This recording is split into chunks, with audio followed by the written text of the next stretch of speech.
نصیحت ما به حکام کشورهای اسلامی هم این است که به ولایت اسلام برگردند، تحت ولایت الله قرار بگیرند. ولایت آمریکا و ولایت طاغوت به کار آنها نخواهد آمد.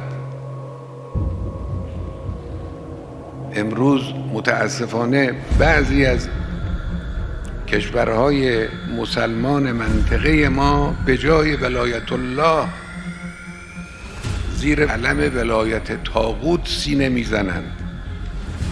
به جای تبعیت از اسلام و از نور قرآن از آمریکا تبعیت میکنند. آمریکا هم بنابر طبع استکباری خود اونها رو تحقیر میکنه. شنیدید، همه شنیدند که رئیس جمهور یاوه‌گوی آمریکا حکام سعودی رو تشبیه کرد به گاو شیرده. این تحقیر است، این اهانت است، اهانت به مردم آن منطقه است، مردم آن کشور است. اگر آل سعود از اهانت به خودشون بدشون نمیاد، خب به جهنم بدشون نیاد، اهانت بشن.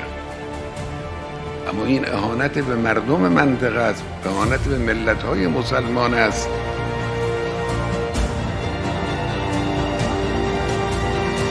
چرا باید حکام اسلامی در دو حرکت جنایت آمیز که امروز متاسفانه منطقه ما رو جریحه دار کرده است با آمریکا همراه بشن؟